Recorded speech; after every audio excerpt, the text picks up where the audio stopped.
네, 안녕하세요. 스마트튜브 부동산조사연구소 김학렬 소장입니다. 네, 9월이군요. 9월 7일 일요일, 예, 지금 7시 33분 지나고 있습니다. 실시간 방송하고 있고요. 예, 한번 시작을 해보도록 하겠습니다. 예, 근데 궁금은 하세요? 예, 예상했던 대로 다 나와서, 그러니까 이제 제가 오늘 행사가 좀 있었어요. 그러니까 제가 하는 행사가 아니라 제가 강의를, 세미나를 참석하는 행사인데 한 5시간 강의를 듣고 왔거든요. 그래서 조금 전에 끝나가지고 그냥 내일 아침 뉴스 브리핑을 할까 했었는데, 오늘 하루 종일 이제 기자분들 인터뷰 한 10건 하고, 그 다음에 또 제 지인들 왜 방송 안 해주냐고 계속 연락 오고 해서 오늘 안 하면은 잠을 못 주무실 분들이 많을 것 같아갖고, 예, 또 스마트 튜브한테 보시는 분들도 있으실 것 같아서 우리 빠스님들을 위해서 나왔습니다. 나 진짜 쉬지도 못하고 쉬일인데 예, 아무튼 네, 한번 시작을 해보도록 하겠습니다. 뭐 대략적으로 제가 이제 아시는 분은 아시겠지만 이제 며칠 전부터 계속 썼어요, 이 관련된 글을. 왜냐면은 그냥 뻔했거든. 그래서 심지어 보세요. 하도 이제 그 설레발들을 쓰길래 제가, 이거 농담 아니고 진짜예요, 이거. 2주 동안 나온 기사들을 다 모아가지고 제가 한번 정책을 제가 만들어 본 거야. 근데 제가 만든 정책이랑 똑같을걸요, 아마? 다르지 않을 거예요. 구체적으로 뭐 어떤 지역 어떻게, 이거만 다르지, 심지어는 뭐뭐 규제할 거라고까지 다 맞췄잖아요, 제가. 예, 똑같이 나왔거든요. 그래서, 근데도 이제 나왔으니까 한번 제 얘기를 직접 들으시고 싶으신 것 같아요. 아무튼 그렇습니다. 뭐 참고로 저는 이제 오늘은 부동산 세미나 간 게 아니라 다른 분야 저 세미나 갔다 왔었고요. 요즘 좀 다른 분야 세미나 많이 참석하고 있는데, 어저께는 또 현물 금 투자 갔던 거 갔었고, 오늘은 또 다른 분야 해외 무슨 또 투자하는 게 있어가지고 듣고 왔습니다. 아무튼 제가 대한민국 최고의 부동산 전문가라고 하니까 한번 부동산 전문가답게 한번 이야기를 해보도록 합시다. 예, 그냥 쭉 읽을게요. 예, 읽겠습니다. 주택 공급 확대 방안 9월 7일자입니다. 이게 아마 3시에 이제 뿌려졌고요. 뭐 아시겠지만 기자분들 이름이 붙어요. 그걸로 이제 보신 분들도 있을 텐데, 그것도 공유해 주시는 분들은 뭐야. 아무튼 넘어가고, 예, 시작합시다. 주택 수급 현황 및 고평가, 주택 공급 정책 방향, 추진 과제 1번, 2번, 5번까지 있습니다.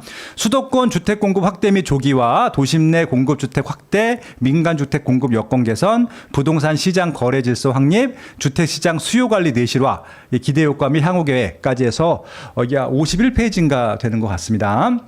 일단 목차만 놓고 한번 분석을 해볼게요. 5개가 메인 내용인데 이게 공급 대책이죠.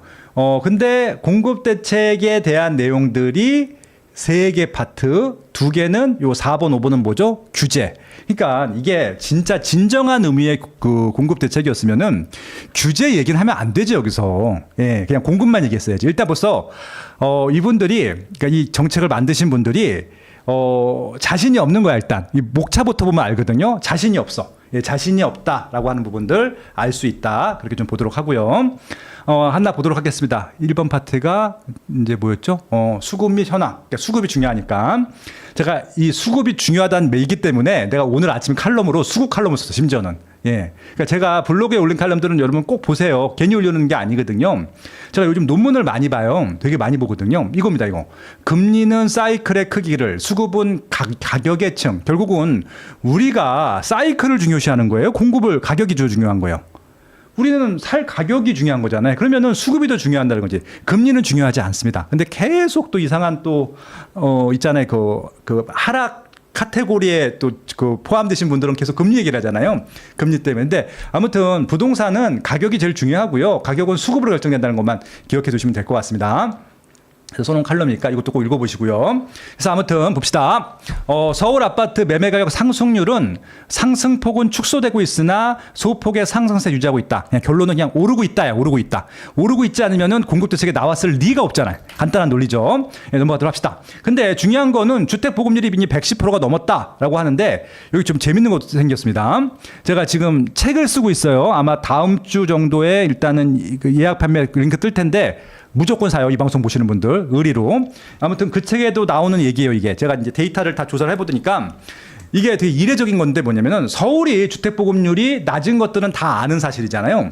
주택 보급률이 낮은 건 사실인데 서울뿐만이 아니라 지방도 줄었어요. 근데 이게 진짜 전 충격이었거든요. 지방의 주택 보급률이 줄었다고요. 지방의 주택 보급률이 왜 줄었어요? 전 이게 진짜 좀, 뭐 서울, 경기, 인천, 수도권 주는 것들은 그러려니 해. 수요는 증가하는데 공급이 적었으니까. 근데 지방은 공급이 뭐랄까요? 공급이 충분하잖아. 근데 왜 주택 보급률이 줄죠? 왜 줄까요? 이게 되게 중요한 이슈입니다. 이런 얘기 아무도 안 하죠. 지방 팔고 서울 옵니다. 지방 팔고 서울 온다고. 이게 지금 똘똘한 한 채의 정책의 부작용이잖아요.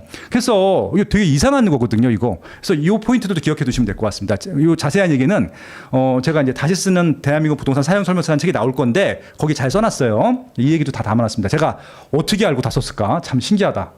아무튼 그렇습니다. 지역별 주택 공급 실적. 인허가 부분들이 줄었다 이게 결국은 줄었다 그런 겁니다. 그래서 결국은 공공주택들도 줄었다, 다 줄었다. 그래서 이제 공급단에 문제가 생겼다, 뭐 그런 얘기들인 겁니다.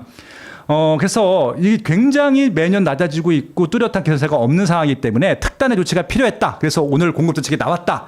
그렇게 좀 이해하시면 됩니다. 심지어는 이 상황에서 지방 미분양 주택들은 해소가 되고 있지 않죠. 왜? 똘똘한 한 채 때문에 지방을 사면 서울 꼴 못 사. 예, 그렇죠. 그리고 서울에 있으면 지방 꼴 못 사.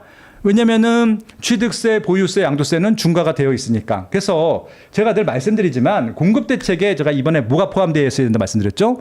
지방과 분리과세하는 것들 별도로 세금 정책들이 나와야 된다는 것들을 강조했었잖아요. 그런 거 하나도 안 나왔습니다. 물론 지금 오늘 정책에는 세무 정책이 안 나왔기 때문에 이 부분을 담을 수 없다 하더라도 혹시 곧 나오겠지, 세무 정책이 나올 때 지방 부동산에 대해서는 서울과 무조건 분리해서 가는 것들 아니면은 이 문제 해결 안 됩니다. 이거는 특히 오늘 정책은 수도권 얘기이기 때문에. 그래서 요는 뭐냐면은 지방은 장기간 집값하락, 미분양 심화 등이 지속되고 있는 만큼 공급 확대보다는 수요 회복을 위한 미분양 해소가 집중될 필요가 있다. 제가 늘 드린 말씀이죠. 수요층을 임으로 넣어줘야 돼요.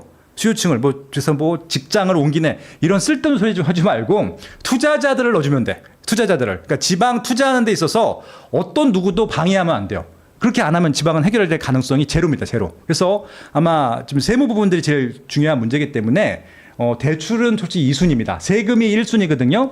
세금 부분에 대해서 규제가 풀리지 않으면 지방은 활성화되기 어렵다. 그 말씀 드리는 것들이고요. 그래서 세제 지원, 미분양 매입 등에 대한 지방 중심 건설 투자 보강. 뭔 건설 투자가 나와. 그러니까 아직도 포인트를 잘못 잡고 있어. 이거는 아파트 투자하는 사람들을 넣어주면 되잖아요. 여기다가. 예, 이거는 건설, 이건 상관없어요. 지방은. 중요한 게 아니고. 수도권은 집값 상승 우려가 여전히 잠재되어 있는 만큼 특단의 공급 활성화 조치를 강구하고 수요 보완 조치, 그냥 수요 규제라고 하면 되지. 또 이것도 규제란 말은 또 쓰기 싫어가지고. 아무튼, 특단의 공급 대책을 하겠지만 규제 정책도 하겠다. 그러니까 이 말을 하면 안 돼. 일단 규제를 하겠다는 말을 하는 순간부터 이 정책은 틀린 거야, 이미. 효과가 벌써 반감된 거죠. 예, 이렇게 좀 저는 이해하고 있습니다. 그래서 봅시다. 그래서 새 정부에서는 주택 공급 정책 방향을 일단 공공 부분 위주로 하겠다고 하는 것들이고, 이전까지는 이렇게 그냥 공약만 했었는데 확고한 추진 체계를 만들겠다라고 하는 것들이고요. 공급 목표 물량은 상향식으로 무조건 올리겠다라고 하는 것들이고요. 착공 기준으로, 그러니까 인허가가 아니라 착공을 일단 시키겠다. 일단 착공을 하면은 일정은 밀릴지 모르겠지만 어느 정도 이게 데드라인은 보이잖아요. 그것까지는 해보겠다라고 하는 의지가 보이는 거죠. 여기까지 좋습니다. 그래서 공공성 강화 원칙, 여기서 틀렸네 또. 공공성 강화되면 일단 공급이 위축됩니다. 예, 이거 부분들. 그러니까 이분들은 뭐냐면 이런 느낌이 드는 거예요. 살은 빼고 싶은데 먹을 건 다 먹고 싶어. 예, 공부는 잘하고 싶은데 공부는 하기 싫어. 이런 느낌이 들어요. 계속 그런 거예요. 공공성 강화 측면, 그 다음에 수요 억제, 이거 가지고는 공급 확대할 수 없어. 일단 결론부터 말씀드리면은 여기서 또 핀트가 틀렸다 말씀드리고요. 그래서 주택 공급 목표를 설정하는데 연 25만 호 갸우뚱, 스마트 튜브 이 뉴스 브리핑 보신 분들은 일단 갸우뚱 하셔야 돼. 왜 갸우뚱 하셔야 되냐면은 25만 호 많은 것 같지 않은데, 예, 많은 것 같지 않아요. 제가 봐도. 근데 이만큼도 지금까지 공급이 안 됐다라고 하는 겁니다. 제가 다시 한번 정리해 드리겠습니다. 일단 주택 시장이 정상적이었을 때는요, 40만이에요. 40만. 전국 40만 전후가 공급이 돼야 돼요. 그렇죠? 예. 그리고 정확히 말씀드리면은 수도권이 조금 더 많아야 돼요. 3대2 비율로 수도권이 조금 더 많아야지 안정이 되는. 근데 지금은 지방은 완전 전멸이잖아요. 그러니까 이제 지방 걸 빼는 거죠. 그러면은 4만에다가 이게 그러니까 40만에다가 3대2 비율로 하게 되면은 어느 정도 됩니까? 한 27만 원 되는 건가? 그래, 거의 준하게 하긴 했네요. 그래서 결국은 지금 이제 제가 말씀드린 전국 40만 호 중에서 30%가 아니라 3대 2 비율 정도로 수도권이 많아야 되니까 한 27만 호 정도, 28만 호 정도가 좀 적정선이긴 한데 25만 호까지 하겠다는 것들은 뭐 좋은 뭐 전략이라고 생각합니다. 뭐 이건 통계적으로 그렇게 말씀드릴 수 있고요. 그럼 서울 제일 궁금하실 테니까 서울은 4만, 아파트만 4만이 공급돼야 돼. 근데 지금 계속 2만 대가 공급되고 있잖아요. 다시 정리할게요. 전국은 40만, 그다음에 수도권은 27만, 서울은 4만 그렇게 기억하시면 돼요. 그게 어느 정도 안정될 수 있는 수치입니다. 근데 지금 그만큼이 공급이 안 됐다는 것들이잖아요. 수도권이 막 10몇만 그리고요. 20만이 안 됐어요. 그리고 서울은 2만이었으니까 그렇게만 기억하시면 됩니다. 그래서 지금 많이 부족하다 그런 겁니다. 그래서 부족분이 매년 9만 호가 부족하다. 10만 호 가까이가 부족하다라고 해서 이번에 정책이 나온 거다. 그렇게 좀 보시면 될 것 같습니다. 그래서 이제 추진 과제를 정리를 하는데 선호 입지의 내 집 마련의 기회를 대폭 누리고 위축된 주택 공급 여건을 개선해서 주택 시장 안정 및 국민 주거 안정 도모 이런 뭐 쓸데없는 얘기는 안 읽을게요. 그래서 3유형일 텐데 봅시다. 공공주도 파트가 있고요. 공공과 민간이 협조하는 파트가 있고요. 그다음에 민간이 주도하고 공공이 지원하는 제가 바람직할 때는 3번이 제일 좋긴 한데 한번 봅시다. 어떻게 짰는지. 일단 공공주도는 수도권입니다. 수도권. 공공택지 부분. 이게 좀 제일 파격적인 것 같은데 LH가 공급하는 토지는 LH가 다 시행을 하겠대. 예, 결론부터 말씀드리면 간단하게.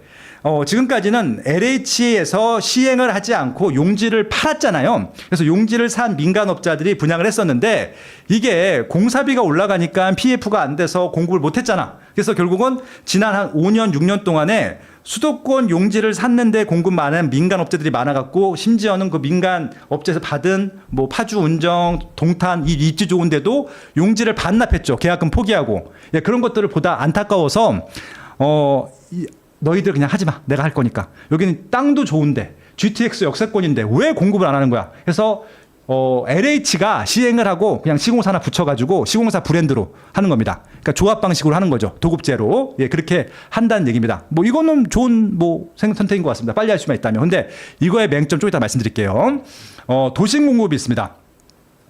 도심 공급은 이걸 잘 보셔야 돼요. 네, 지금 공공이 갖고 있는 부지들이 있고 그리고 민간이 갖고 있는 부지들이 있는데 여기서 제대로 그 용도대로 사용하지 않고 있는 땅들을 합쳐가지고 같이 뭔가 개발하겠다라고 하는 겁니다. 그래서 공공청사 뭐 이런 것들, 학교용지, 대학은 또 민간 거잖아요. 이런 것들을 이제 하겠다라고 하는 부분입니다. 그래서 이번에 뭐 공공도심복합사업 시즌2인데 이런 문재인 정부 때 있긴 했었어요. 실패했습니다. 네, 실패한 이유는 이거는 어려워요. 어렵습니다. 왜? 제가 말씀드렸잖아요. 도심 내는요, 이해관계가 너무 많아서 땅을 온전히 소유하지 않으면, 그러니까 지주택을 생각하시면 돼요. 지주택이 맨날 엎어지는 이유가 뭐죠? 성공 확률이 15%잖아요. 85%가 실패하는 이유가 땅을 다 확보 못 하잖아요. 그러면 실패하는 것들이거든요. 그래서 이걸 완벽하게 토지를 확보하지 않으면 되게 힘든 거야. 그리고 민원이 되게 많아요. 민원이 많습니다. 근데 민주당이 제일 취약한 게 뭔지 아세요? 민원이 들어오면요, 그걸 감당을 못 하더라고, 이분들이. 예, 왜? 본인들이 그 운동권 시절에 데모하던 거잖아요. 그러니까 그들을 무조건 받아줘야 된다는 강박관념이 있어요. 그러다 보니까 다 그것들을 해주다 보면 결국 또 흐지부지 끝나는 것들이거든요. 그래서 이거를 어떻게 보면 되냐면 박원순 시장님 때 초반에 이런 도시 재생사 그 정비 사업을 하려다가 반대 여론 맞으니까 그냥 포기한 것 같다. 그래서 정비 사업을 재생 사업으로 바꾸는 것 같은 느낌이 들었었거든요. 뭐 그분 돌아가셨기 때문에 제가 이제 그것들은 확인할 수는 없지만 제가 한 10년 동안 지켜보니까 초반에는 분명히 정비 사업을 하다가 나중에 바꿨거든요. 그래서 그런 것들이 아니었나, 이런 민원들 해결을 못하니까, 대처를 못하니까. 그래서 이게 공공이 하는 거랑 민간이 하는 거랑 가장 큰 차이점이 하나가 민원 해결 능력인 것 같아요. 아무튼 그것 때문에 좀 우려가 된다, 그 말씀이고요. 민간 여건 개선 부분들일 텐데 일단은 인허가를 빨리 해주겠다, 환경영향 평가를 빨리 해주겠다, 뭐 기타 등등 뭐 여러 가지 좀 공공에서 해줄 수 있는 것은 돈 안 쓰고 해줄 수 있는 것은 다 해주겠다라고 하는 것 같습니다. 근데 이게 왜 문제가 있는지 좀 이따 말씀드릴게요. 예, 다 했습니다. 그래서 여기다가 플러스 부동산 시장 거래질서 확립, 예, 규제하겠다는 얘기고요. 부동산 시장 수요 관리 내실화 규제하겠다는 얘기죠. 그러니까 요 3개 해주고 2개 규제하겠다는 얘기입니다. 이거 없었으면 참 좋았을 텐데 이게 있어서 공급 힘들겠구나라고 그냥 확신을 갖게 되었죠. 그렇게 좀 이해하시면 될 것 같습니다. 봅시다. 하나씩 이제부터. 수도권 공급 확대 조기화입니다. LH가 직접 시행하겠다라고 하는 부분들이죠. 예, 이건 아까 분명히 말씀드렸습니다. 분명히 민간에서 하는 것들보다는 어찌 보면 빨리 할 수 있을 것 같은 느낌이 들기도 해. 그쵸? 그렇잖아요. 아무래도 이제 팔을 안쪽으로 굽는다고 내가 인허가 신청하면 빨리빨리 해줄 거 아니야. 그쵸? 예, 뭐 예를 들어서 뭐 이게 건축 심의도 빨리 해줄 거고 환경평가도 빨리 해줄 거고 그런 느낌이 들죠. 근데 이게 시행을 해보고 시행을 안 해본 사람들의 차이예요. 시행을 해보고 시행을 안 해본 사람들의 차이인데 지금은요 이 시행을 하려면요 여러 가지 문제들이 생깁니다. 일단 뭐가 제일 문제일까요? 토지를 확보하는 게 제일 중요하죠. 그리고 건축을 하는 데 있어서 뭔가 규제들이 있어요. 그것들을 싹 피해가면서 완성도 높은 건물을 져야 되는데 이게 그렇게 힘들어요. 근데 그렇게 완성도 높은 건물을 지려면은 그다음에 소비자 분양도 잘 돼야 되잖아요. 분양성도 감안한 완성도 높은 건물을 지려면은 비싸다. 건축비가 비싸다고요. 공사비가 비싸다고요. 근데 지금 LH에 사겠다고 하는 것은 아마 지금 내용이 정확히 나오진 않는데 최저가 입찰할 가능성이 높거든요. 시행사 뽑을 때. 그러면 꼭 또 주공 아파트로 지라는 얘기 될 겁니다. 그러면은 만약에 이게 시공사가 이걸 맡게 됐을 경우에 책임 준공을 해야 되잖아요. 안 할 거란 얘기죠. 그러면 좋은 건설사들이 못 들어와. 그러면 또 반복이야. 그러니까 결국은 이거는 시행 사업을 못 해본 사람들의 능력일 텐데, 그러니까 능력치가 중요할 텐데, 이거는 절대 싸게 분양하지 않겠다라고 하는, 그러니까 시세대로 분양하겠다라고 하는 LH의 결심이 없으면은 이거 성공하기 힘들어요. 무슨 얘기인지 이해 못하시면 넘어가세요. 결국은 LH는 싸게 분양을 하려고 할 텐데 건축비 아껴가지고 그게 그렇게 하면은 공급이 안 된다고요. 민간에서 싸게 공급할 줄 몰라서 못하는 게 아니라 사업성을 담보해야 되는 게 분양이 잘 돼야 되는 거잖아요. 그럼 좋은 상품을 만들어야 되는데 그렇게 하려면 비싸거든요. 이런 부분들. 그래서 제가 우려되는 게 바로 그런 겁니다. 직접 시행을 했을 경우에 시행 사업을 안 해봤거든요. 예전에 이제 SH 그다음에 LH 뭐 이런 데서 한 적이 있었어요. 그 대표적인 게 뭐냐면은 마곡지구가 좀 기억이 나네요. 마곡지구는 SH공사에서 했습니다. 그 당시 서울도시공사. 지금 마곡지구는 너무너무 좋은 입지잖아요. 근데 그 좋은 입지 있잖아요. 특히 마곡 그 7단지 있어. 엠벨리 7단지라고. 지금 마곡지구에서 1등 입지인데 거기도 미분양이 났었어요. 거기도. 왜? 마케팅도 못하고 상품도 개판이고 그런 거죠. 예, 마케팅도 별로고 상품도 그러니까 그런 입지를 미분양 시킬 정도의 능력치면 그럼 당연히 이제 이런 얘기하면 마곡지구 분들이 싫어하시겠지만 마곡지구는 상품이 별로겠죠 당연히. 왜? 그때 내발산동 있어요. 거기 보면은 이제 발산역이 있고 우장산역이 있는데 거기에 굉장히 많은 화곡 뭐 3주구, 2주구 재건축한 아파트들이 있거든요. 거기가 그때 분양가 2천만 원 할 때 이쪽 SH는 1,200만 원에 분양했었거든요. 상품 비교가 안 되죠. 저 같으면은 거기 엠벨리 안 가. 난 이거 민간 아파트 가지. 예, 그래서 거기 우장산 힐스테이트니 그런 데가 훨씬 좋은 거예요, 아파트. 예, 강서 힐스테이트니 뭐 이런 데 있잖아요. 뭐 이편에서 아이파크니 그런 데 훨씬 더 좋은 상품이라고요. 아무튼 뭐 넘어가고 그래서 저는 우려가 되는 게 시행 사업을 안 했기 때문에 이거를 분양성에 있는 상품으로 잘 만들어서 분양까지 잘 연결할 수 있을까가 이제 제가 관건인 거죠.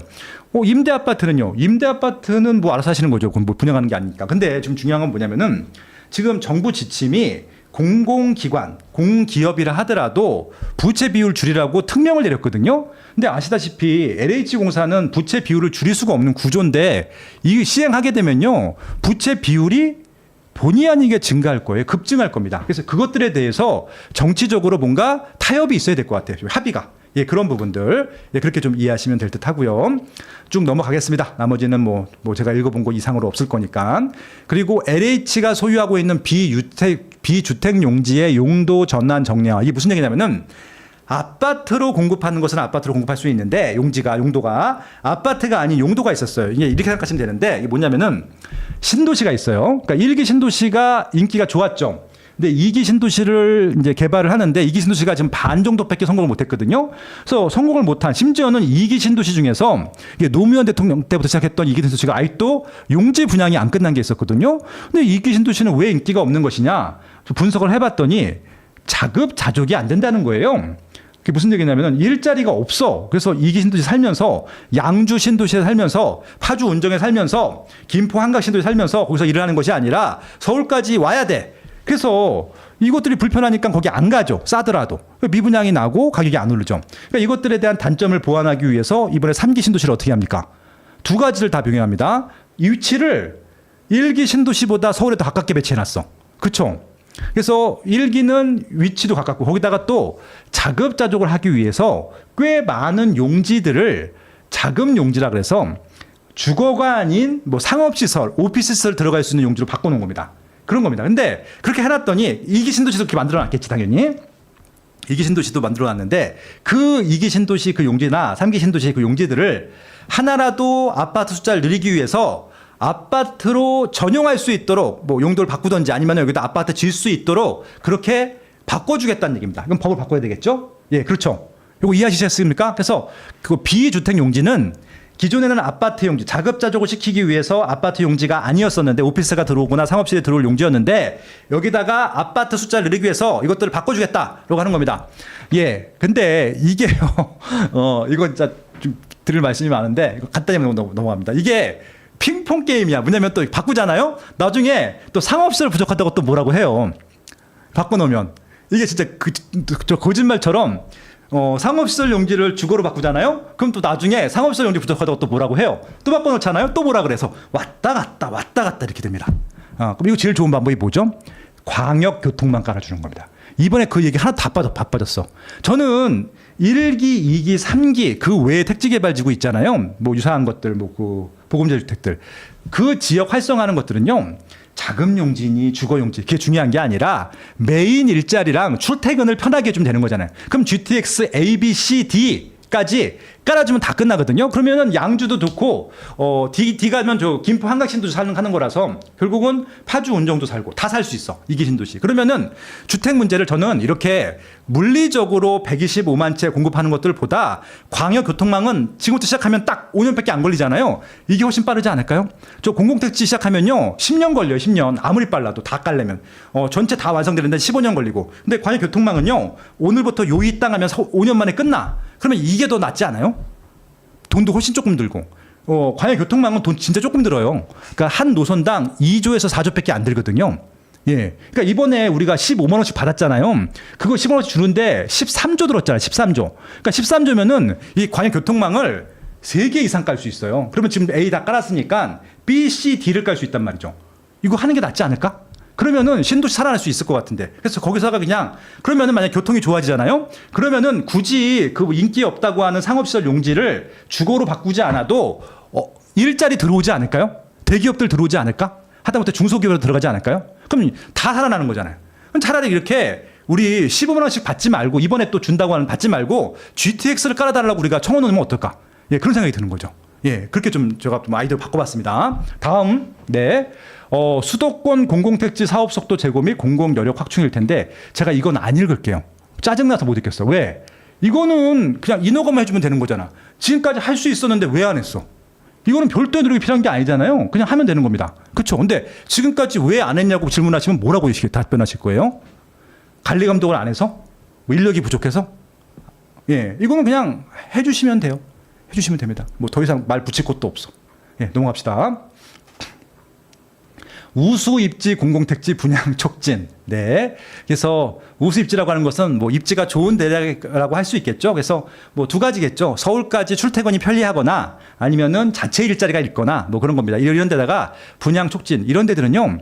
그냥 만들어만 주면 돼요. 예. 분양 촉진할 필요도 없고 그냥 만들어만 주고 그냥 교통망만 광역 교통망만 그래서 뭐 9호선 연장해주고 7호선 연장해주고 3호선 연장해주고 GTX 깔아주고 그것만 해주셔도 좋습니다. 예, 그렇게만 해주고 넘어가도록 합시다. 근데 그렇게 하는 얘기 안 써 있어. 이번에 국토교통부에서 이거를 주택만 공급하는 게 아니라 광역교통망까지 같이 해줬어야 돼. 그러니까 이게 제가 답답한 게 이거를 아마 시장 전문가들한테 자문을 받았을 텐데 뭐 그 하락의 카테고리에 포함된 세 분하고 금융권 두 분이 간 걸로 알고 있는데 그런 얘기 안 하셨나 봐. 예, 저하고도 밥 먹으면서 맨날 했었던 얘기인데 교통망이 안 들어가면 저건 아무 쓸모가 없어요. 저건 너무 중기도 아니고 장기입니다. 부동산으로 단기는 2년 미만, 중기는 5년 미만, 5년 이상이면 장기거든요. 이건 다 장기 얘기거든요. 근데 우리가 당장 혜택을 보려면은 단기나 중기 뭐가 혜택이 있어야 되는데 하나도 없어요. 근데 광역교통망은 중기 혜택 볼 수 있고요. 아까 지방으로 수요 돌리는 것은 단기 혜택 볼 수 있거든요. 근데 단기랑 중기 혜택 볼 수 있는 건 다 빼놓고 다 장기로 빼놓은 거야. 답답하지. 예, 그런 부분들이 있다. 일단 말씀을 드리고요. 그래서 요는 결론은 이제 수도권 공공택지 주택 공급 확대하겠다라고 하는 것들인데 뭐 용적률을 더 주거나 아까 말씀드린 대로 비주거 용지를 주거로 전용해서 개수를 누리겠다라고 하는 겁니다. 예, 넘어가도록 하시고요. 뭐 숫자는 전혀 중요하지 않아. 예, 중요하지 않습니다. 봅시다. 주택 공급 확대에 따른 교통 문제 개선 방안이다라고 하는 부분들일 텐데 교통시설에서 좀 예산을 늘리겠다, 뭐 TFT를 구성하겠다라고 하는데, 예, 이거 뭐 진짜 이걸 다시 또 협의를 또 해야 돼? 예, 그렇죠. 그러니까 이게 뭐냐면 두 가지가 필요해요. 그러니까 모든 동네에다가 철도망을 깔 수가 없으니까 철도망을 빨리 깔고 철도망까지 갈 수 있는, 전철역까지 갈 수 있는, GTX역까지 갈 수 있는 버스 환승 체계를 빨리 만들어라 그런 겁니다. 일단 역만 생기면은 버스 환승 체계는 버스만 있으면 되기 때문에 어렵지 않아. 예, 그렇게 좀 빨리 해주시면 좋겠다. 신도시 교통대책 신속 추직 TF를 빨리 해달라. 저거 요청 드리는 겁니다. 예, 그래서 지금 현재 수도권 공공주택 지구 정비 사업 추진 현황일 텐데 우리가 다 아는 입지예요. 뭐 탄현, 장항, 대곡 역세권, 창릉, 지축, 장흥, 뭐 기타 등등이 있습니다. 아무튼 뭐 그 작은 것들이 있는데 뭐 이런 것들, 그다음에 뭐 여기도 있고요. 뭐 남양주 왕숲, 교산도 좀 분양해야 되는데 내곡, 세곡 그대로 있고 지정타, 과천도 지금 분양할 거 있는데 안 했고요. 지금 남부가 있죠.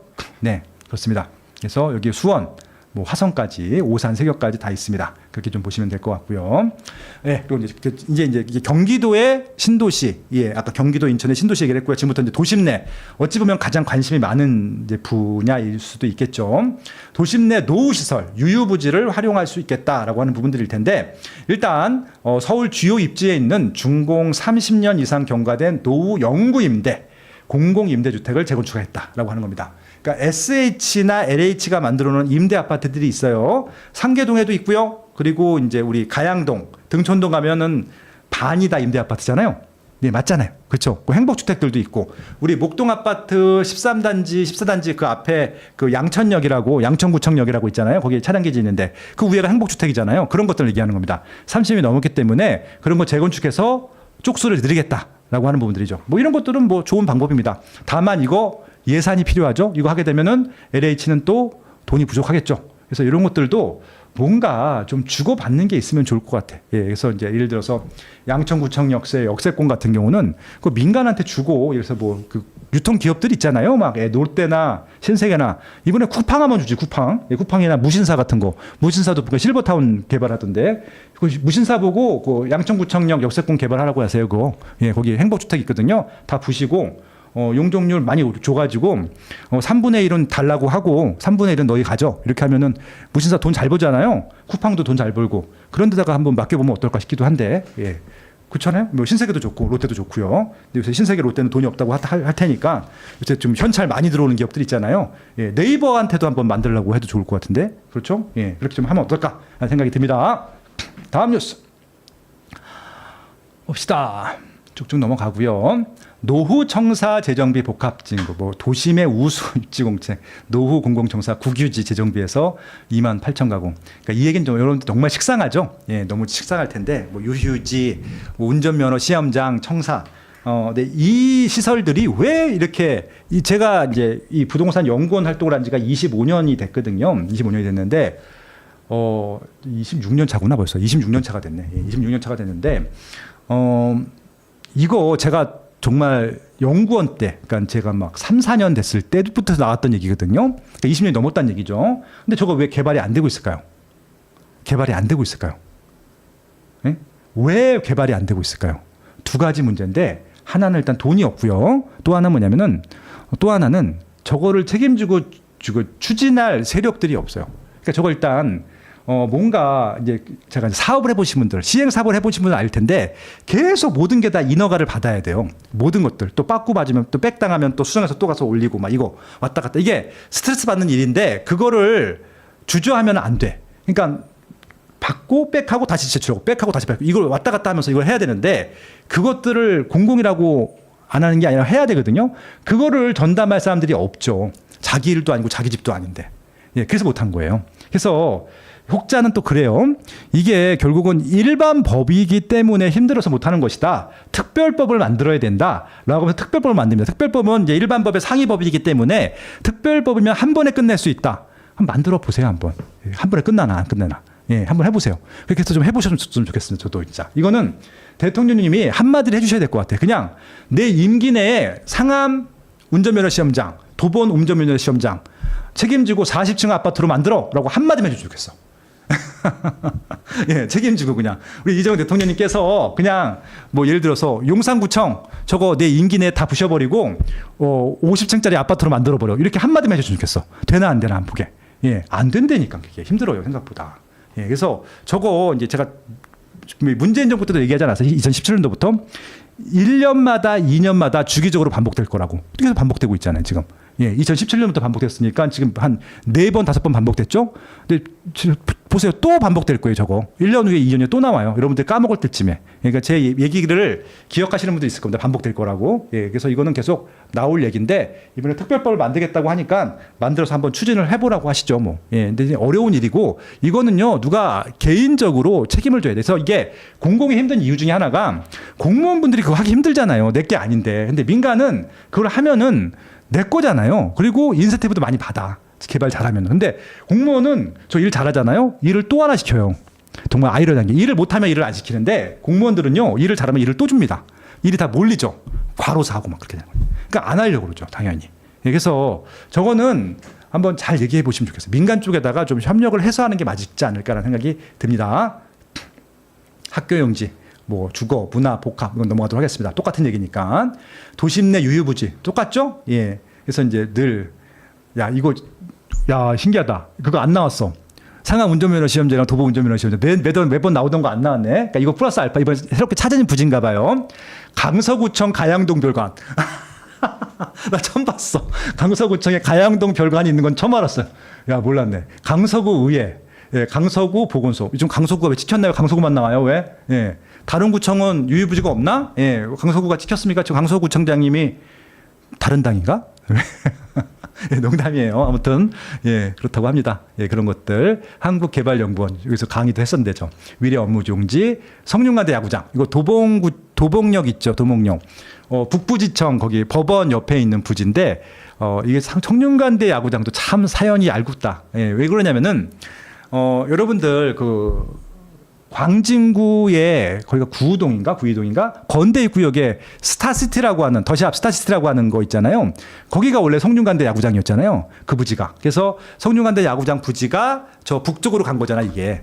그 더샵 스타시티 개발하려고 밀린 거잖아요. 그 팔고 민간한테. 그래서 더샵 스타시티가 거기 이제 롯데백화점도 있고 롯데마트도 있고 영화관도 있고 옆에 클래식 500이라고 하는 또 명품 저기 그것도 있고 그 부지가 성균관대 야구장 부지였었잖아요. 근데 그게 북쪽으로 갔는데 북쪽으로 간 부지도 또 뭐 개발을 하나 봅니다. 예, 이런 거 보면은 짬밥이 많으면 이런 것들 이제 역사 히스토리가 나오니까 재밌죠. 저는 이제 예, 참 성균관대 야구대는 예. 홍성원 나왔죠, 홍성원. 그렇습니다. 예. 철도역 등 활용 주택연구. 그러니까 철도용지 북쪽에다 하겠다라고 하는 겁니다. 이거, 그러니까 제가 얘기했잖아요. 철도 역세권은요, 저는 그 유통시설 대기업들 돈 많은 데다 있잖아요. 거기다 맡기면 알아서 다 질 것 같은데. 멋있게. 그래서 아까 쿠팡이나 무신사나 이런 데 있잖아요. 뭐 네이버도 좋고, 저는 카카오도 좋다고. 특혜라고 생각하지 말고 그냥 그들 보고 좀 지으라고 하면 될 것 같아요. 지을 것 같아. 그리고 거기서 운영비는 알아서 가져가라고 하고. 예, 짓는 게 중요하니까. 그래서 이제 한 30년 쓰다가 그냥 공공 기여를 하면 되잖아요. 30년 동안 무상으로 쓰게 해주고 일단은 운영할 수 있으니까 그렇게 좀 창의적인 생각들 하면 안 될까요? 역세권이기 때문에 역세권이면 젊은이들이 좋아할 거고 그다음에 그런 유통회사들도 홍보가 되니까 당연히 지으려고 할 거잖아요. 그래서 일단은 너네 돈으로 짓고 뭐 20년 후에 반납해 지을 것 같은데 제 생각에는 예 그렇게 좀 쿠팡과 무신사 이런 데들 활용해 보시면 어떨까? 요즘 그 뭡니까? ARP인가 APR인가 그 네이버 그 화장품 회사 있잖아요 그거 예 그런 데다가 지으라고 하면 질 것 같은데 예 하다못해 예 그 뭐냐 그 하다못해 그 뭡니까 하이브처럼 돈 많은데도 몇 조치 좀 쌓아놓고 있잖아요 예, 그런 것들 하라고 하면 잘 그칠 것 같은데 예 그렇습니다. 대학 유휴부지 등 활용 연합 기숙사 추진 예 뭐 알아서 하시고요 넘어갑시다. 그리고 도심 복합 사업 시즌 2인데 봅시다. 이제 30년까지 수도권 5만 호를 착공했다라고 하는 부분들입니다. 그래서 일단 용적률을 많이 줘서 사업성을 올리겠다라고 하는 겁니다. 근데요, 이제 보세요. 이게 문재인 정부부터 나왔는데 진도가 못 나갔어요. 성공한 거 있었나요? 제 기억에는 없는 것 같은데 한 구역도 없는 것 같은데 몰라요. 제가 이제 다 기억을 못하니까 제가 봤을 때는 성공한 게 없어서 왜 성공을 못했냐면은 역세권에다가 뭐 이게 용적률 뭐 400% 주고 500% 주고 그 얘기잖아요. 이게 그런 거였었잖아요. 근데 아무도 못했죠. 그거 해고도 안 되는 거예요. 하고도. 그런 거죠. 그래서 이번에는 그 역세권 개발에다가 저층 주거지에다 용적률을 더 주겠다고 하는 겁니다. 근데요, 이게 만약에 그 노량진 뉴타운이라든지 뭐 부가현 뉴타운이라든지 원래 재개발을 하려고 방배동이라든지 이렇게 저층 주거지들 있잖아요. 예, 그런 데에다가 용적률을 줘서 개발하라고 그러면 좋다고 개발하죠. 근데 여기서 지금 용적률을 더 주려고 하는 곳은 정말 낙후된 곳일 거란 말이죠. 정말 낙후된 곳일 거란 말이죠. 그럼 낙후된 곳들은요, 일단은 돈이 없어요. 저분들이, 원주민들이. 그러니까 오너들이 돈이 없고, 이런 사업을 한 경험치가 없기 때문에 힘듭니다. 그래서 저것들, 그러니까 역세권도 힘들었는데 저층 주거지들은 더 힘들지 않을까. 그리고 또 뭐 파격적으로 주는 것도 아니고 여기는 또 1.2배래. 예, 1.4배도 아니고. 그래서 여기는 할 거면 어떻게 하시면 되냐면요. 다 수용을 해서 나라에서 만들어. 그리고 하나씩 주는 거죠. 그렇게 하지 않으면 안 돼요. 근데 이건 문제는 돈이 들죠. 예. 근데 그렇게 안 하면 여기 힘들 거예요. 예. 그렇게 생각이 듭니다. 그래서 이것도 문재인 정부 시즌2 그 얘기하기 싫은데 그냥 또 그렇게 될 것 같은 느낌이 드네요. 예. 그리고 또 관심 많으신 1기 신도시 정비 사업입니다. 2030년까지 6만 3천 호를 착공하겠다. 라고 합니다. 착공을 하려면은 일단은 조합 설립 인가를 해야 되고요. 그 다음에 사업 시행 인가를 해야 되고, 관리 처분까지 하고 2주 철거를 해야지 착공을 하는 거잖아요. 그럼 지금 2030년까지 6만 3천 호에 해당되는 단지들이 조합 설립, 추진이, 조합 설립, 사업 시행 인가, 관리 처분, 그다음에 2주 철거까지 해야 되는데 아무리 봐도 안 될 것 같은데. 예. 그러니까 지금 제가 제일 빨리 한 걸로 기억하는 게 저는 원베일리하고 아크로 리오파크가 제일 빠르다고 생각을 했었는데 한영기 조합장님이 한 거. 그것도 한 8년 걸렸어요. 조합 설립 인가부터. 근데 여기 나라에서 도와준다 하더라도 5년 만에 착공이 가능할까요? 하긴 2027년도에 착공을 한다 했었어. 그때 또 누구는. 예. 속아서만 살아봤냐 그러면서 2017년도에 착공하겠다고 하신 분도 있는데 30년으로 뒤로 밀긴 했네요. 예, 할 수 있으면 해보시면 좋겠습니다. 예, 전 진짜 진심으로 되기를 바랍니다. 근데 25년 동안 이 건설 현장을 지켜본 사람의 이 감과 입장에서는 5년 안에 지금 추진위도 형성이 안 돼 있는 지역을 착공한다? 안 될 것 같은데요. 예, 그러니까 이런 것들은 정말 어떻게 보면은 숫자 장난인 거죠. 넘어갑시다. 예. 사업 절차 개선에서 뭐 패스트트랙인데 지금도 패스트트랙 하고 있는 거 아니에요? 예. 지금 패스트트랙 하고 있는 데가 어디 있지? 저기 오세훈 시장이 하는 거 보죠. 신속통합기획. 빨라진 것 같아요, 여러분들. 신속통합기획에 해당되는 단지들 좀 말씀해 주시면 좋을 것 같아요. 빨라진 것 같긴 해요.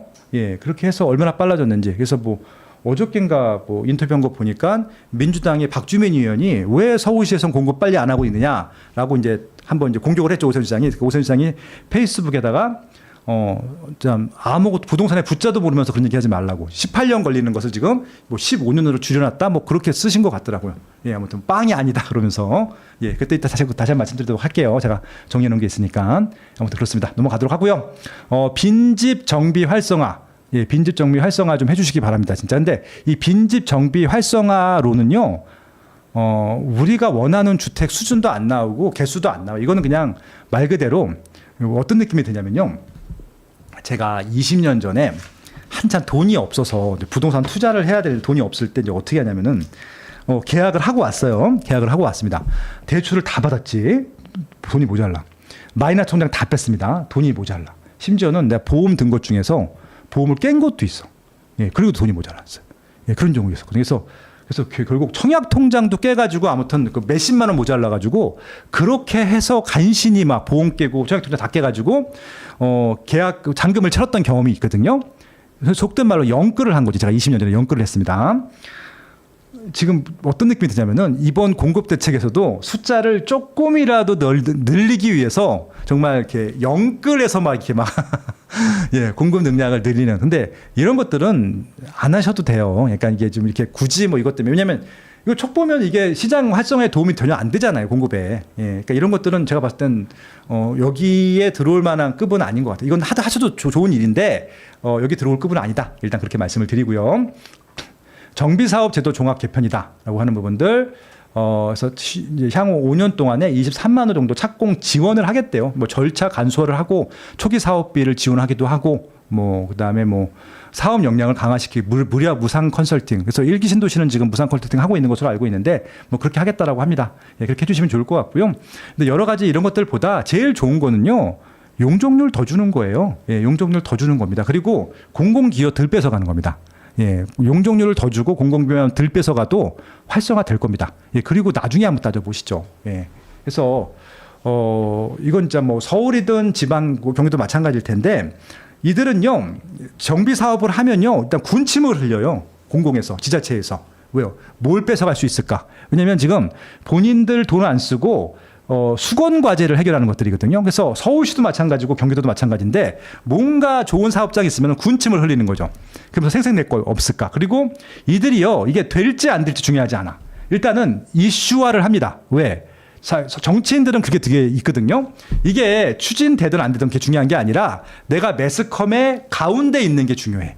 스포트라이터를 받는 게 중요하죠. 그러다 보니까 자꾸 어그로를 끌려고 하는 것들이 있거든요. 그런 것들도 있습니다. 안 될 거 뻔히 알면서. 예, 그래서 이게 안 될 거 뻔히 아는데 혹시나 한번 찔러보는 거죠. 그러면 이제 뉴스에 나오니까. 예를 들어서 이번에도 오세훈 시장이 뭐 잠실주공 5단지 맨 앞동, 그러니까 이제 제일 조망이 좋은 동에다 임대 아파트 넣겠다.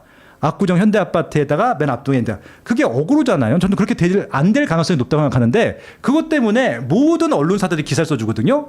저는요 그거 기사 안 써줬으면 좋겠어. 기자분들이 그냥 그거 정치인들 한 번씩 더 얼굴 비춰주는 것밖에 더 돼요. 일부러 싸움하고 예, 그렇게 싸움 붙이고 뭐 그런 것들.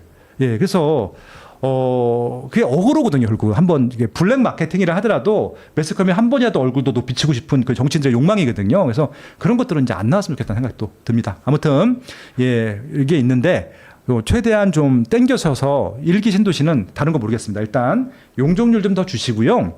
그리고 뭐 절차 줄이는 건 당연한 것이고 공공기여는요 원래 공공기여가 어디 있어? 원래 공공기여에서 해야 되는 것들인데 그냥 서로 그냥 주고받는 거잖아요. 그래서 너무 이상한 거 요구하지 마셔라 말씀을 좀 드려보도록 하겠습니다. 신속한 사업 시행 인가 기획, 뭐 같이 뭐 아까 보니까 뭐 그 관리 처분과 같이 하겠다고 하는데 이게 관리 처분과 사업 시행 인가는 분야가 다른 분야인데 같이 할 수 있는지 잘 모르겠습니다. 저는 이거는 알아서 하시기 바라고요. 공사비 상승 등 여건 악화에 대응하는 정비사업 제도 개선 이걸 어떻게 하겠다는 얘기지? 고밀 개발 용적률을 올려주겠다라고 하는 건가요? 그러니까 공원을 최소 기준으로 해주겠다. 용적률 특례, 그렇지. 이런 게 나와야지. 용적률을 높여주겠다라고 하는 부분들이죠. 그리고 용도를 바꿔주는 게 제일 좋죠. 지금 용적률을 바꿔서 제일 수혜보건 데가 어디죠? 여의도. 예, 여의도입니다. 여의도는 주거 지역이 상업 지역으로 바뀌는 바람에 용도가 2번 상향이 됐죠. 여의도에 있는 모든 아파트는 추가 분담금 안 냅니다. 똑같은 평형대로 가면은. 예, 그러니까 지금 거의 유일하게 추가 분담금을 거의 안 내도 되는, 심지어는 돌려받는 돈도 있는 예, 그런 사업장이거든요. 근데 여의도는 그렇게 파격적으로 해주면서 왜 단대는 안 해주는지 모르겠습니다. 예, 그렇죠. 그래서 아무튼 용적률을 많이 줘라. 용도 바꿔줘도 좋다. 말씀을 드리는 것들이고요. 그다음에 국공유지 확보 지원 넘어가도록 하시고, 주민들이 선호하고 신뢰할 수 있는 정비기관 마련. 근데 이거는 진짜 이렇게 했으면 좋겠어요. 주민들이 선호하고 신뢰할 수 있는 정비사업기관 마련하면 되는데 주민들이 선호하지 않고 신뢰하지 못하는 방향으로 가고 있으니까 그런 것들이죠. 예, 그런 부분들입니다. 쭉쭉 넘어갑시다. 공동주택 리모델링. 제가 리모델링 관심이 많은데 한번 봅시다. 어떤 건가? 85 초과주택 2개 이상으로 분할하여 일반 분양 시 분양분만큼 세대수 증가를 추가 헌용. 단 기존 주택수의 5% 범위내 절차 간소화. 예. 리모델링 조합도 재건축 재개발 조합과 동일하게 주택사업자로 등록 없이 사업 시행 인가 가능하게. 예, 뭐 좋은 얘기들인데 85 초과미터, 이게 85 제곱미터는 34평이잖아요. 이거를 두 개를 어떻게 쪼갠다는 얘기지? 잘 모르겠네. 예, 그러니까 지금 리모델링 하는 게 대부분 투베이잖아요. 이게 한 4베이 되면 모르겠는데 2베이를 쪼개서 뭐 어떻게 했다는 얘기지? 뭐 아무튼 뭐 안 한다고 하니까 뭐 안 해주는 것보단 좋겠죠. 예, 안 해주면 좋겠다는 얘기고요. 이거 똑같은데 이 리모델링도요, 이게 조금 용적률 혜택들을 이미 받잖아요. 우리가 15% 정도 좀 이렇게 증가시킬 수 있는데, 모르겠습니다. 이게 뭐냐면은 이런 느낌이 들어요. 리모델링이 취업이 잘 안 되는 이유 중에 하나가 일단 수직 증축이 안 돼요. 그 안정성의 문제 때문에. 그쵸? 예, 그리고 건폐율 기존, 뭐 용적률은 좀 무조건 올릴 수 있다. 또 건폐율 같은 거 지켜야 되는데, 좀 특별법으로 건폐율만 좀 완화시켜줘도 좀 빽빽하게 지을 수는 있거든요. 그래야지 일반 동을 지을 수 있어요. 일반 동을 지어야지 일반 분양을 할 수 있거든요. 그러니까 지금 리모델링 단지들의 문제들은 뭐냐면요, 일반 동을 못 집니다. 그래서 이게 사업성이 극히 떨어지거든요. 그래서 그런 부분들을 감안한다고 하면은, 리모델링을 좀 활성화시키기 위해서는 뭐 이 재건축은 용적률만 주면 알아서 그냥 확 올리면 되는데, 리모델링을 확 올릴 수가 없잖아요. 그래서 기존 좀 이런 공터 부지, 뭐 놀이터 부지 이런 것들을 활용할 수 있게 건폐율을 좀 조정해 주시면은 좋지 않을까라는 생각이 드네요. 예. 다음 질문이래. 다음 칸. 민간 주택 공급 여건 개선, 규제 합리화, 주택 건설 사업, 뭐 인허가 제도 개선, 뭐 읽어보시면 될 것 같고요. 왜 이런 것들은 이거 원래 하기로 되어 있지 않은 건가요? 이거 혹시 법이 안 바뀌어서 못 바꾼 건가? 이거 원래 하기로 이렇게 하기로 한 거 아니었었나요? 법이 안 바뀌어서 그런가? 예. 아무튼 법 빨리 바꿔서 빨리 추진해 주시면 될 것 같습니다. 환경 영향 평가 시 실외 소음 기준 합리화. 예, 이건 뭐 모르겠습니다. 저는 이게 잘하고 있는 것인지 아닌지 모르겠는데, 이게 이제 어떤 것들이냐면은 환경 영향 평가라고 하는 것들이 이게 뭐라 그럴까요? 코에 걸면 코골이고 귀에 걸면 귀걸이라는 얘기를 많이 들었어. 뭐냐면은, 그러니까 이제 그 인허가권자들이, 그러니까 이제 딴지를 걸어야 되잖아요. 뭔가 한 번씩 좀 빠꾸를 놔야 되니까. 예, 여기서도 많이 건다고 하더라고요. 환경 영향 평가. 전혀 뒤통수 전혀 예상치 못했던 데에서. 그래서 뭐 기간이 늘어나기도 하고. 근데 그것들을 완화해 준다고 하니까 완화해 주는 것이 좋은지 나쁜지 잘 모르겠어요. 소음이 더 심해진다는 얘기잖아요. 그래서 근데 아무튼 쓸데없는 규제는 하지 말아라 라는 말씀만 좀 드리고 싶은 것들이고, 학교용지 기부 체납 뭐 이것들도 읽어보시면 될 것 같습니다. 주택 공급 자금 지원 강화, 뭐 PF 기타 등등 쭉쭉 넘어가도록 하고요. 임대 사업 전환력 넘어가도록 합시다. 민간 소유 공공택지 금융 지원 넘어가도록 하시고요. 신속 공급 모델을 통한 단기 공급 확대, 신축 매입 공급 확대. 뭐 이거는 오피스텔, 도시형 생활주택 신축 매입을 통해서 10만 호 착공 추진하겠다라고 하는 겁니다. 단기적인 공급 효과가 있는데 저 이거 안 했으면 좋겠어요. 예, 전 이거 안 했으면 좋겠다고요. 이것 때문에 솔직히 말씀드리면은 이것 때문에 전세 사기 발생한 것이고요. 그렇잖아요. 예, 이것 때문에 전세 사기 발생한 거잖아요. 왜? 전 도생 별로 안 좋아해요. 안 좋아합니다. 왜? 주차장이 없어요. 그리고 너무 작아. 그러니까 일반 세대들이 필요한 주거가 필요한데 오피스텔 도생은 그냥 알아서 하라고 하고요. 이것들을 인위적으로 날릴 필요. 그러니까 이게 개수 채우기거든요. 그러니까 문재인 정부 때 망한 게 뭐죠? 개수 채우기 때 망한 거잖아요.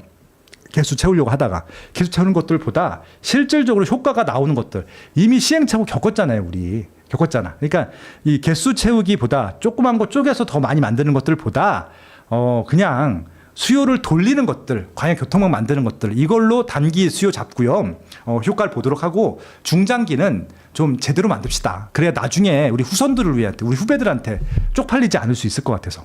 솔직히 도시형 생활주택 저거 이명박 대통령 때 만든 거거든요. 저는 저거 반대했었거든요. 예, 근데 만들고 나니까 저는 이거 진짜 애물단지가 된다고 생각해서 저게 지금 계속 모르겠어요. 1인 주거들한테는 도움이 될지 모르겠지만 제가 봤을 때는 주거 수준을 많이 망쳐놨어요. 분양가 상한제, 도시형 생활주택 이런 것들이 그러니까 주거 수준을 많이 망쳐놨다고 생각을 합니다. 네. 공실상가 업무지구 넘어가도록 하시고요. 모듈러 주택도 넘어가도록 주택 많이 말씀드렸으니까 다 넘어갑시다. 여기까지네요. 그러니까 지금까지 해서 1번, 2번, 3번 말씀드렸습니다. 이게 여기까지가 공급대책입니다. 여러분들 지금까지 말씀드렸던 공급대책 중에서 기억나시는 거 한번. 실질적으로 효과가 나올 것 같다. 이 공급 때문에 수요가 좀 진정이 될 것 같다라고 하는 거 하나만씩만 책방에다 써주세요. 제가 지금 1번, 2번, 3번을 스피드하게 잘 말씀드렸는데 제가 말씀드린 공급대책 중에서 뭔가 시장에서 먹힐 것 같다라고 하는 거 한번 얘기해 보세요. 기억나는 거 있으세요? 기억나는 거 혹시 있으세요? 1, 2, 3번 중에서 기억나는 정책들이 있으시냐고요? 없죠? 예, 없어요. 저도 이게 51페이지 되는 것 중에서 30페이지가 넘는 분야를 공급대책에만 했는데 기억나는 게 하나도 없죠. 아니, 기억을 또 하려면 할 수 있어요. 왜? 우리가 다 알고 있었던 얘기니까. 이게 지금 20년 동안 반복된 것들이었고 지난 2주 동안에 계속 나왔던 얘기들이기 때문에 뭐 기억을 하려면 할 수 있지만 임팩트가 없다는 얘기죠. 근데 보세요. 이제 4번 봅시다. 부동산 시장 거래질서 확립을 위해서 부동산 시장 감독 기능을 강화하고 불법 이상 거래나 편법 자금 조달 등을 차단할 수 있는 기반을 마련하겠다라고 합니다. 여기서부터 벌써 이제 반맛이 없이 시작하죠. 왜? 민생을 저하하는 부동산 범죄에 적극 대처할 수 있도록 조사 수사하는 조직 신설 추진하겠다라고 하는 겁니다.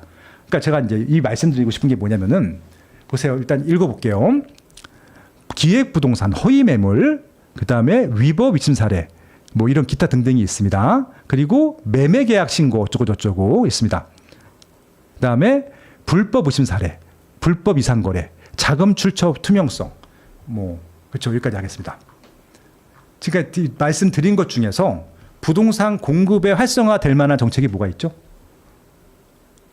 그러니까 지금 1, 2, 3번이 공급 정책이었었고 4번이 부동산, 그러니까 이게 감시반을 만들어서 이게 암행어사를 만들어서 감시하겠다는 얘기잖아요. 그러니까 이거랑 공급이랑 도대체 무슨 상관이 있죠?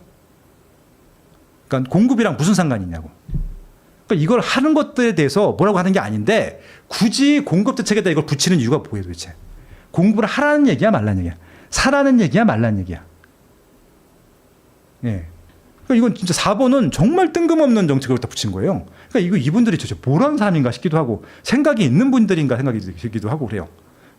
뭐 이게 공무원분들이 알아서 붙이지는 않았을 것 같고 위에서 시켰으니까 붙였겠죠. 예. 그리고 이제 5번입니다. 주택시장 수요 내실 관리 내실로 합니다. 이건 이제 수요 규제라고 하는 거죠. 투기 수요 유입이나 과도한 가계대출 증가로 주택시장 변동률이 확대되지 않도록 대출 관리 강화 및 규제 지역 지정 권한 확대를 하겠다고 합니다. 이것도 규제 정책이죠. 5번이 진짜 진정한 의미의 규제 정책인데 이게 됨으로써 공급에 어떠한 효과가 있는 거죠? 이거 하면은 공급이 더 빨라지고 더 많아지나요? 공급이 더 빨라지고 많아지는 건 뭐죠? 사람들이 많이 사주면 빨라집니다. 아이러니하게도 공급이 제일 빠르게 하는 이유 아세요? 사업성을 좀 더 높게 하는 이유 방법 아세요? 거래가 많아지고 사람들이 많이 사주면은 빨라져요. 근데 지금 뭔가 문제가 생긴 거죠. 빠르지 않다고 하는 것은. 예, 그러니까 빠르지 않은 것들에 대한 문제점을 풀어야 되는데 이거는 빠르지 않게 하는 문제점을 푸는 것보다 상관없이 더 빠르지 않게 하게 생겼어 지금. 그러니까 더 속도를 느리게 하게 생겼다고. 4번, 5번의 정책들은요. 속도, 공급 정책을 빠르게 하는 게 아니라 공급 정책의 속도를 더 느리게 할 것 같다고 느낌상. 예. 그렇지 않습니까? 그렇지 않을까? 예. 예, 봅시다 한번 어떤 얘기인지. LTV를 10% 줄였다라고 합니다. 50%, 40%. 그럼 이거는 일단 규제적인 집이 없는 사람들은 감이 없죠? 예, 그렇죠. 규제적인 이제 집이 없는 분들은 감이 없을 겁니다. 그리고 규제 지역을 살 생각들도 없는 사람도 감이 없죠. 근데 이것은 누구한테 제일 피해냐면요. 아까 말씀드렸습니다.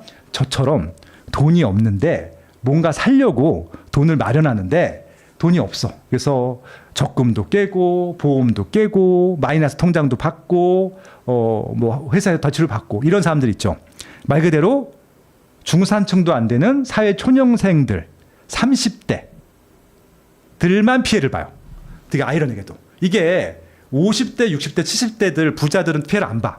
10% 때문에 뭐 집을 못 사진 않겠지. 근데 이번 6.27 대책이 피해를 줬던 층이 뭐죠? 정말 영끌에서 대출을 풀로 받아서 직장은 좋고 월급은 많이 받기 때문에 원리금 이자 감당은 되는데 지금 그래서 내 집 마련을 하거나 상급지 갈아타기를 하려는 사람들만 지금 피해를 본 거잖아요. 이거 똑같습니다. 이게 정말 돈이 많거나 원래 저 집에 살던 사람들은 피해가 없는데 저기를 정말 내가 20년 동안 열심히 돈을 모아서 드디어 상급지 가나보다 라고 했는데 갑자기 또 10%가 또 깎였어. 예, 누구를 위한 정책입니까 저것도? 누구를 위한 정책이냐고요. 예, 아무튼 여러분들 스스로 생각해 보시면 될 것 같고요.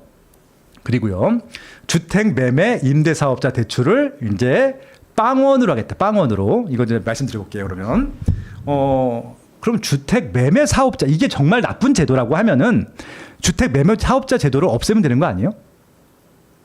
주택 임대 사업자가 그렇게 나쁜 사람이면은 주택 임대 사업자를 없애면 되는 거 아니야? 근데 저 제도는 그대로 남겨두고 대출을 안 해주겠대요.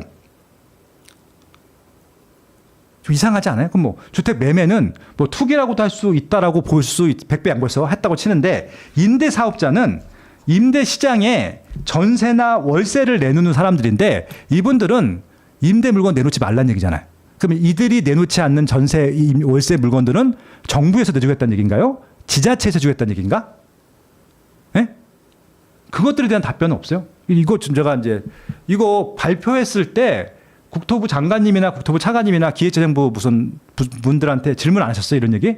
그럼 이 민간 임대 사업의 그 공급은 누가 합니까?라고 한번 질문하신 기자님들 혹시 없으셨나요? 저 이해가 안 돼서 이게 정말 그렇게 나쁜 제도면은 제도 자체를 없애면 되는 거잖아요. 주택 매매 사업자, 임대 사업자 제도가 다 있고 멀쩡히 다 있는데 갑자기 대출을 안 해주겠대요. 왜? 투기 조장될까 봐. 그럼 이 제도를 없애버리면 되는 거 아니에요? 그렇게 할 거면? 그럼 다 임대를 그냥 나라에서 책임져 버리면 되는 거잖아요.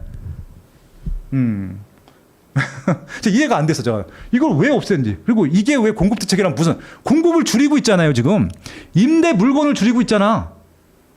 임대 물건을 줄이고 있는 거 아니에요, 저게? 임대 물건을 줄이고 있는 거잖아요. 공급을 줄이고 있는 거잖아요.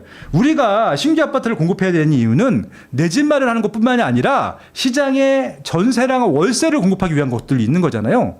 우리가 걱정하는 게 뭐예요? 제가 멤버십 시장 특강에서 맨날 말씀드렸던 게 뭐예요? 아니 지금 매매가 안 본다고 말씀드렸죠. 제가 걱정하고 있는 것은 전세가 시장인데 전세가가 진짜 말도 안 되게 해서 오르고 있는 거예요.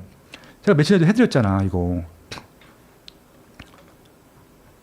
이게 매매가는 그래도 올라가는 지역도 많고 내려가는 지역들이 많은데 전세가는 이제 다 올라가요. 몇몇 지역들 빼고. 제가 지방도 올라간다고 말씀드렸잖아요. 지방도 다 올라간다고 말씀드렸잖아요. 왜? 지방 특히 보세요. 세종시, 울산시 이런 데 왜 크게 올라간 줄 아세요? 임대 사업자가 없어. 임대 사업을 하는 사람이 없어. 그러니까 이게 누군가 다 주택자들이 집을 사서 세종시든 울산시든 내놔야 되는데 없대니까요. 그러니까 이거 딱 보면은 정책을 만든 사람 입장에서 보게 되면 0.212가 올랐다고? 되게 많이 오른 건데 그러면 세종시는 다주택자들 보고 들어가라고 해야겠다. 다주택자들이 집 사는 데 있어서 혜택을 줘야겠는데 그래서 집을 사서 전세나 월세로 내놓는 사람들은 취득세 면제해 줘야겠는데 이런 정책들이 나와야 되는 거 아니에요? 이거 심각한 거잖아요. 지금 세종시는 0.12가 올랐잖아요. 되게 많이 오른 거예요. 0.12면 전세가. 평균이니까. 그러면 그런 정책들은 없는데 지금 이 정책대로라고 하면은 지금 임대 사업자는 하지 말라는 얘기예요. 그럼 더 줄 거 아니에요, 지금. 더 주는 거잖아요.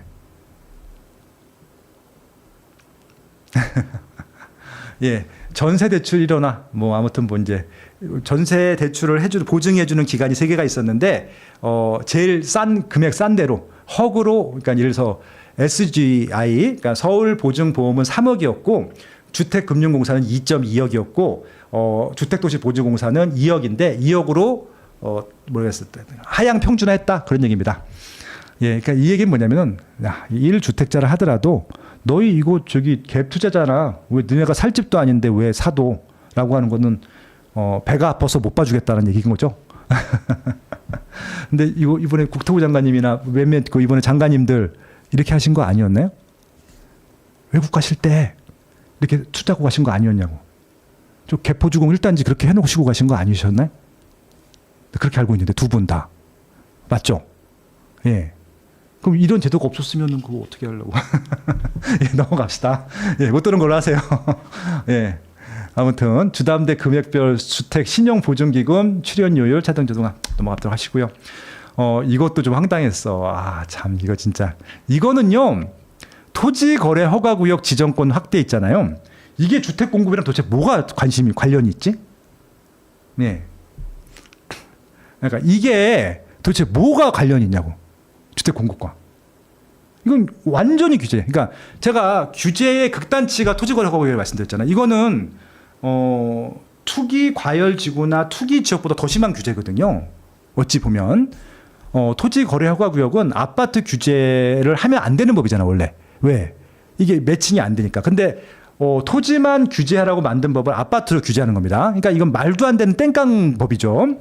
근데 이거를요 원래 그 광역 지자체장만 할 수 있었고 국토부 장관은 공공성이 있는 것들, 그래서 광역이거나 아니면 공공택지거나 어떤 공공성이 있는 것들에 한해서 할 수 있었는데 이제는 그냥 하겠다는 겁니다. 그럼 이거 하게 되면 어떤 게 부닥치냐면은 서울시는 토지거래 허가구역을 풀고 싶어. 근데 국토부는 지정하고 싶어. 그러면은 서울이 풀잖아요. 그럼 국토부가 지정할 수 있어요. 왜? 서울시하고 국토부 중에서 어디가 상급기관일까요? 국토부가 상급기관입니다. 정부기 때문에. 예, 그래서 이거는요, 지자체 장들이, 어차피 지방은 뭐 토지거래 허가구역 지정 안 할 테니까 아파트. 서울시장이 굉장히 당혹스러울 수 있죠. 예, 근데 뭐 서울시장 당혹스러운 건 문제가 아니야. 근데 이 얘기는 뭐냐면은 토지거래 허가구역 자체가 아파트 규제하는 게 이게 위법성이 있는 거잖아요. 위헌 소지가 있는 거잖아요. 근데 이걸 계속 악용해 먹고 있어요. 본인들 잘못한 거 알면서도. 왜? 방법이 없으니까 그런 거잖아요. 절대 난 갭 투자는 용납 못 해요. 지방 사람들은 사지 마. 예, 지방 사람들은 하지 마. 제가 결론부터 말씀드릴까요? 지방 사람들이 서울로 올라올 겁니다. 이제 보세요. 서울 인구가 본의 아니게 조금씩 증가할 수 있을 거예요. 이것 때문에 본의 아니게. 왜? 지방 사람들이 집 다 팔고 서울로 올라올 거니까. 왜? 실거주해야 돼서. 지방에 돈 있는 사람들이 실거주해야 돼서 서울로 올라올 거니까 서울 인구는 본의 아니게 증가할 겁니다. 제 말이 맞나 틀리나 보세요. 이렇게 하면. 그래서 지금 당장 보세요. 지금은 강남구, 서초구, 용산구, 송파구만 규제 지역인데 토지거래허가구역 다 묶였는데 지금 국토부에서 예의주시하고 있는 데가 어디죠? 일단은 마포구가 있어요. 그다음에 성동구가 있어요. 마포구, 성동구, 동작구, 강동구는 1순위입니다. 거의 0.5순위라고 봐도 돼. 지정할 거야 아마. 지정할 것 같아. 이 법이 통과된 다음에. 예. 근데 이거는 이제 이게 아마 그 법상으로 안 되는 걸로 알고 있을 것 같은 제가 예전에 법을 바꾸겠지 뭐 민주당이 다 갖고 있으니까. 그래서 법이 통과되면은 바로 그 4개 지역은 지정하지 않을까 싶습니다. 예, 그러면 아마 그 지역에 집을 갖고 싶으신 지방에 계신 분들은 지방 거 팔고 올라오겠지. 예, 그럴 것 같습니다. 예, 그렇을 것 같습니다. 예, 지금 이제 이게 똑같은 건데,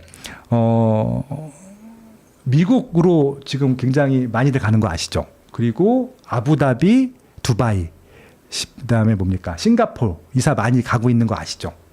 왜 이사 많이 가요? 똑같은 거라고 생각합니다. 네, 넘어갑시다. 다 했어요. 그래서 이제 지금 다 규제까지 말씀드렸습니다. 기대 효과 및 향후 계획. 그래서 지금 30년까지 향후 5년 동안에 135만 호 규모를 신규 착공하겠다라고 하는 건데 이게요, 저 오해하시면 안 돼요. 매년 27만 호가 플러스 알파가 아니라 그냥 원래 하던 거야. 근데 제가 이런 얘기하면 터지는 것 같은데 원래 30만 호는 있었어요. 있었어. 근데 착공을 못할 뿐이지. 인허가는 있었으니까. 예. 인허가가 됐는데 착공 못했는데 이번엔 이거를 인허가 기준이 아니라 착공으로 하겠다라고 하는 겁니다. 그래서 이렇게 되면 매년 11만 호씩 순중을 하는데 이 순중의 기준이 최근이에요. 최근. 예년과 비교하면 순중이 아니야. 옛날보다 적어 그래도. 예, 이건 분명히 하셔야 될 것 같고요. 한 25년 동안 이 수치를 보고 있으면요. 이게 많은지 적은지 다 보이는데 많은 게 아니라고 말씀드렸어요. 그냥 예년 수준을 따라가려고 노력을 한 것뿐이다 라고 보시면 될 것 같습니다. 근데 이것도 착공 기준입니다. 그러니까 100% 성공했을 때 이 기준이고요.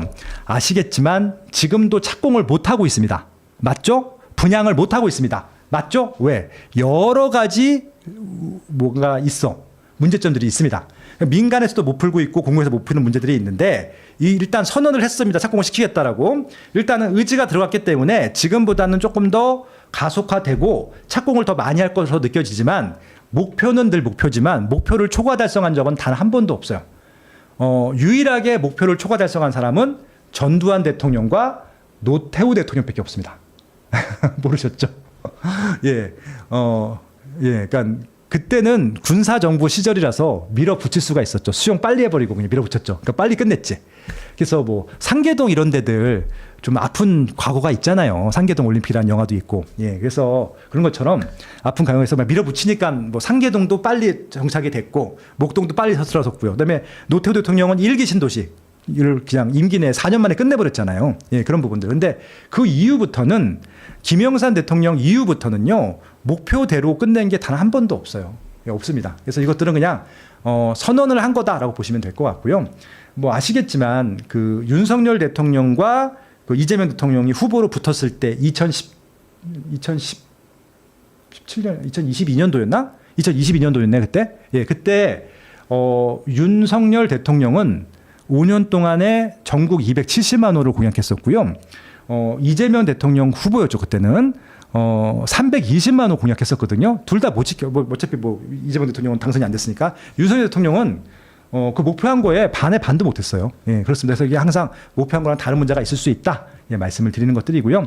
제가 지금 말씀드리는 것들은 여기 다 구체적으로 이제 어떻게 할 거다. 언제부터 시작이 됩니다라고만 써 있습니다. 그래서 이건 해당되시는 분들 찾아보시면 될 것 같고요. 제가 드리고 이제 마지막 결론입니다. 결론은요. 28일 날 투르카페님 강의 꼭 들으세요. 투르카페님이 이번 공급 대책에 대해서 강의해 주실 겁니다. 이걸로 우리가 대응 전략 하실 예정이고요. 아기군님께서 이거 가지고 정규경 만들어 주실 겁니다. 두 강의는 꼭 들으셔야 된다 말씀을 드리고요. 제가 네프콘에다가 일단 결론을 만들어 놔봤어. 한번 같이 봅시다. 일단 결론부터 말씀드리겠습니다. 공급 정책인데 공급은 안 보이고 규제만 보이네가 제 결론입니다. 네, 여러분들이 동의하실지 안 하실지 모르겠지만 제가 보기엔 그래요. 공급 정책인데 공급은 안 보이고 규제만 보인다. 그래서 이제 우리가 다음 시장까지만 봐야 되잖아요. 한번 정리를 해봤어요. 실제는 돕지는 않고 도우려는 척만 합니다. 이거 제가 만든 짤 아니에요. 저도 인터넷 떠돌고 있는 거 갖고 온 겁니다. 주택 공급 안 하고 대출 안 하고 전세 지원도 안 합니다. 대신 공공임대 해줄게요. 평생 월세 살아요. 자녀도 무주택자로. 예, 정부는 하고 있는데 실제 도와주는 척을 하고 있는데 도와줄 수 없죠. 왜? 사다리를 올려놨어. 끊어놨어요. 도와주세요. 가난 지역에서 벗어나게 해주세요. 무주택자들인데 이 벗어날 방법이 없죠. 이 방법으로는 이 무주택자가 슈퍼맨이 되지 않는 이상 스파이더맨이 되지 않는 이상 나올 수 있는 방법이 없습니다. 이 사다리를 내려줘야 되는데 이 사다리는 주택 공급, 대출 하나, 전세 지원이라는 얘기죠. 누가 만드셨는지 정말 잘 만든 그림이라고 생각을 했습니다. 이게 어저께 기사입니다. 국세청장님이 강남 3구 마용성 등 30억 이세 거래를 전수 검증했다는 얘기인데 이 얘기는 뭐냐면은 8사 이상 다 검증하겠다는 얘기랑 똑같은 거예요. 그렇죠? 이 얘기는 뭐죠? 저는 최근에 와서 뭘 느끼냐면요. 문재인 정부 때랑 달라진 게 좀 느껴져요. 문재인 정부 때에는요. 돈이 없지 않았어요. 국가 예산이나 국가의 국고가 없지 않았다고. 꽤 있었다고. 초반에는. 그래서 이게 정말 부동산 시장을 안정시키기 위해서 뭐 김현미 장관이든 김수현 수석이든 정책을 피려고 했던 것 같아요. 근데 지금 이번 이재명 정부는요. 시장을 보는 것이 아니라 어떤 느낌이 드냐면은 돈이 없는 것 같아요. 제 느낌에. 돈이 없는 것 같아서 돈을 만들려고 하는 시도인 것 같아요. 이게 규제가 아니라 계속. 그래서 이거 하면은 하다못해 몇백이라도 몇천이라도 몇억이라도 거둘 수 있잖아요. 그냥 그런 느낌이 드는 겁니다. 이게 시장 안정성과 아무 상관이 없어.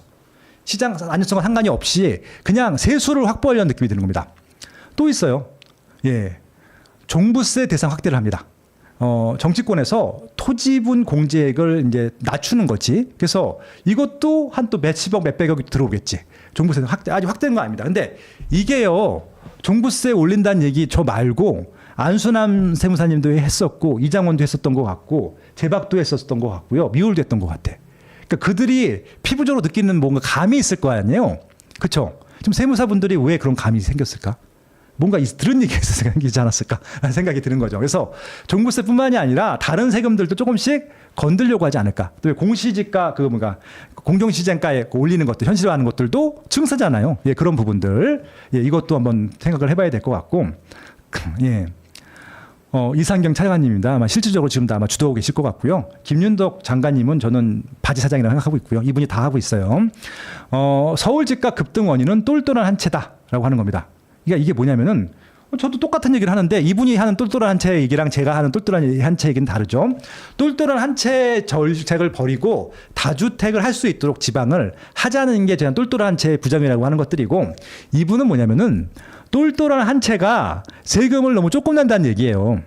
이상경 차관님이 하는 얘기는 똘똘한 한 채인데 이 똘똘한 한 채들이 가격은 비싸기 때문에 종부세도 많이 낼 수 있고 양도세도 많이 낼 수 있는데 그리고 이제 장기 보유 특별공제 이런 것도 안 받게 되면 세금도 많이 낼 수 있는데 너무 혜택이 많은 거다. 이런 얘기하는 거라고 이분은. 나랑 얘기가 다른 거예요. 저는 다주택을 해야 된다는 얘기고 이분은 1주택자라 하더라도 똘똘한 채는 세금을 많이 부여해야 된다. 그 얘기라고요. 이분은 지금. 이거 이해하시겠어요? 예, 되게 심각한 얘기 중에 하나입니다. 이거는 옛날 기사 옛날. 여기 예, 이게 그 옛날 총리님이시죠. 그리고 김현 장관님이실 텐데 이때도 제가 이제 기억이 나는데 2018년도부터 계속 얘기가 나옵니다.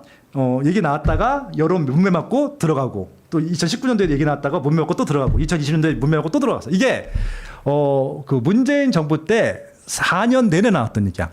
1주택자 양도세 비과세 폐지하나. 이게 그 당시 기사거든요. 근데 보세요. 이 기사가 또 나올 것 같아서 느낌상 내가 이제 뭐랄까요. 한번 전망을 하는 겁니다. 이 기사가 나올 것 같다고 또. 왜? 저도 하도 오랫동안 있다 보니까 계속 반복되는 기사들이 보여서 그래요. 이번에 또 1주택 양도세 비과세 폐지하는 기사가 또 나올 것 같아서. 문재인 정부 때 정확히 4번 나왔어. 4년, 매년 나왔으니까. 이런 겁니다. 결론은 뭐냐면은, 증세를 할 것 같아. 예, 증세를 할 것 같아서 아마 이제 곧 제가 뭐 이장원 세무사나 제가 좋아하는 이장원 세무사나 뭐 우리 민수나 제박이나 미올이나 안전 세무사님이나 투에이스님 모셔서 한번 또 얘기를 들어볼 텐데 증세에 대한 전략들. 오늘은 증세가 하나도 안 나왔어요, 정책에. 일단 대출 규제만 나와 있죠. 그러니까 그러니까 이런 대출 규제 나왔으니까, 이제 세금 규제가 나올 차례거든요. 곧 나올 것 같아요. 9월 때 나올 것 같아요, 제 생각에는. 추석 전에 나올 것 같기 때문에. 왜 나올 것 같냐면요. 지금 나온 공급 대책 있잖아요. 그러니까 이거 보니까 딱 그냥 답이 나와. 뭐냐면은, 아까 말씀드렸잖아요. 이거 딱 보면 나오잖아요. 이분들이 자신이 없는 거야. 공급 대책에 대해서. 자신이 없는 거라고요. 그러니까 이 세 개 1, 2, 3번 요거 가지고 공급으로, 왜냐면 이게 다 아까 제가 단기, 중기, 장기 말씀드렸잖아요. 단기는 2년 미만, 중기는 5년 미만, 그다음에 장기는 5년 이상이 걸리는 건데 이건 다 5년 후에 생길 일이잖아. 2030년도 이후 일이잖아요. 그렇기 때문에 2030년까지 정확히 이재명 대통령 임기까지는 뭔가 붙잡아둬야 되는 게 필요하잖아요. 규제를 안 할 수가 없다라고 판단한 것 같고, 그다음에 그 규제 하나 들어갈 거고, 그게 이제 대출 규제, 세금 규제일 텐데 거기다가 플러스 알파로 이번 정부는 돈을 많이 써야 돼. 많이 써야 돼. 유동성도 풀어야 되고 돈도 많이 써야 돼. 그래서 증세를 할 수밖에 없죠. 그러다 보니까 지금 요 대책에는 증세는 아마 양이 많겠죠. 그래서 따로 지금 만들고 있을 것 같아요. 그래서 취득세, 보유세, 양도세에 해당되는 것들 다 포함해서 증세를 만들고 있습니다. 그렇게 만들 수 있을 거라고 생각을 하고 있기 때문에 그것들에 대한 대비는 필요하다라는 말씀을 좀 드리고 싶은 겁니다. 그래서 이제 마지막 결론일 텐데, 우리나라 분들이 참 이게 보면은 아이러니한 게, 포퓰리즘이 많죠. 그러니까 지금 이제 그런 것들 정치적으로 이용을 많이 합니다. 부자를 싫어하시는 분들이 많아요. 부자가 싫은 사람 다 손들죠. 그러니까 이게 어떤 의미냐면은 집을 갖고 있는 사람들을 싫어하는 사람들이 많습니다. 그렇죠? 일단은 한 절반은 되는 것 같아. 그러니까 임차인들은 기본적으로 집이 있는 사람들이 예뻐 보이지는 않겠죠. 그렇죠? 근데 이제 부자가 싫은 사람을 손들면 다 손들죠. 또 하나, 부자가 되고 싶은 사람 또 다 손들어요. 이게 되게 아이러니한 거지. 이게 무슨 얘기냐면은 지금 집이 없는 분들도요. 나는 평생 집을 안 가질 거야라고 하면은 미워할 이유가 없어요. 근데 본인들도 집을 갖고 싶을 거란 얘기죠. 그러면은 그 화살이 고스란히 자기한테 옵니다. 예, 고스란히 자기한테 올 거란 얘기죠. 그래서 이것들을 어떻게 해야 될지 잘 모르겠어요, 저도. 그러니까 부동산은 일단 절반이 안티예요. 제가 부동산 투기 세력에 수괴가 됐던 이유도 부동산 전문가라는 이유 하나였거든요. 근데 뭐 제 방송이나 제 컨텐츠를 보신 분은 아시겠지만 제가 투기를 조장하는 사람들은 아니잖아요. 그냥 있는 그대로 시황을 얘기하고 뭐 좋은 입지, 나쁜 입지, 좋아질 입지 이런 것들을 분석하는 사람일 뿐인데 그냥 저는 부동산을 얘기하는 사람으로서 그냥 욕을 먹는 거죠. 지금 채팅창에도 이상하게 지금 또 딴지 거는 사람들이 있잖아요. 예, 저 사람들은 그냥 부동산 얘기하는 게 싫은 거야, 그냥. 예, 그런 거죠. 뭐 어쩔 수 없지 뭐. 예, 그래서 이 아이러니한 상황이 계속 반복될 거니까 여러분들은 부자가 되고 싶은 사람이 될 건지 부자가 될지는 여러분들이 결정하시면 될 것 같습니다. 마지막으로, 이거 다 제가 만든 짤 아닙니다. 마지막 우리는 어떻게 해야 되느냐. 그럼 여러분들 공급이 없죠. 그럼 이 지금 정부에서는 이제 계속 수요를 억제할 거란 말이죠. 대출이든 세금이든. 그러면은 집값이 올라갈까요, 내려갈까요? 물론 다 올라가지 않아요. 제가 말씀드린 집값이 올라갈 거라고 예상되는 것들은 인기 있는 입지에 인기 있는 아파트겠죠. 그렇죠? 인기 있는 어떻게 될 것 같으세요? 그래서 이것도 어느 분이 또 나한테 짤을 기자분이 보내주신 짤인데, 소장님 어제 내놓은 제 물건 5천 올려주세요라고 누가, 아유 글씨가 또 안 보인다. 예, 5천 올려주세요라는 일이 생길 것 같아요. 예. 왜? 매물이 없어져서. 예. 제가 개인적으로 제일 안타까워하는 상황입니다. 이게. 예. 이렇게 될 것 같아서. 예. 지금 요 자료들은 제 네이버 프리미엄 콘텐츠, 스마트 튜브 네이버 프리미엄 콘텐츠에 있으니까 필요하신 분들 보시면 될 것 같고요. 예. 여기까지 해서 제가 드릴 말씀은 다 드렸습니다. 예. 1시간을 넘게 했는데, 이게 얘기가 길어서 1시간에 다 끝낼 수 있는 얘기는 아니었습니다. 그리고 제가 오늘 이거 할 생각도 없었고, 공급 얘기가 없어서 굳이 할 필요가 있었을까라는 생각이 들었었는데, 기자분들도 해달라고 요청을 하시고, 그 다음에 또 빠세님들 중에서도 제 지인분들이 계속 또 요청을 하셔가지고, 제가 진지하게 깊이 있게 분석한 건 아닌 건 아시죠? 제가 같이 읽었어요. 솔직히 말씀드리면 제가 지금 처음 읽는 것들인데, 근데 다 알고 있었던 얘기들이기 때문에 그냥 쉽게 얘기할 수 있었고요. 지금부터 여러분들은 말씀드렸습니다. 공급은 5년 안에 우리가 확보할 수 있는 건 없어요. 여러분 스스로 이제 임차든 매매든 구하셔야 되는 게 맞을 것 같고요. 그리고 대출은 더 줍니다. 그리고 세금은 더 증가합니다. 이 시점에서 여러분들은 무엇을 하셔야 되는지 스스로 답을 찾아보시면 좋을 것 같고요. 그럼 답이 없느냐? 답이 있습니다. 예, 스마트 튜브 계속 시청하시면 될 것 같고요. 이 분야에서 지금 어떻게 보면 어려움 속에서 가장 현명한 해답을 주실 분은 전 두 분이라고 생각합니다. 대한민국 부동산의 탑2라고 생각하는데요. 투르카피님 세미나가 9월 28일 날 있고요. 아기곰님입니다. 예, 이런 상황을 10번도 더 겪으신 분이죠. 예, 미국 부동산, 한국 부동산 다 투자하시는 분이시고요. 예, 정규 강의를 또 다음 달부터 바로 시작합니다. 정규 강의, 그리고 또 일요일 날 세미나 8월 28일 요 두 세미나만큼은 스마트 튜브가 강력하게 추천드리는 것들이고요. 제가 지금 말씀드린 화두들 100% 해결해 주실 겁니다. 아니 110% 해결해 주실 가능성이 높습니다. 그래서 투르카피님과 아기곰님의 좀 능력과 노하우를 배우고 싶으신 분들은 스마트 튜브에서만 하는 강의입니다. 다른데 정말 스마트 단독 강의니까 트루카피님의 세미나 그리고 아기곰님의 정규 강의 많이 시청해 좀 추가해 주시면 좋을 것 같습니다. 예, 오늘 특별 방송 여기까지 하도록 하겠습니다. 감사합니다. 고맙습니다. 뒤늦게 들어오신 분들은 앞에서 땡겨서 보세요. 다 설명드렸으니까 여기까지 하겠습니다. 감사합니다.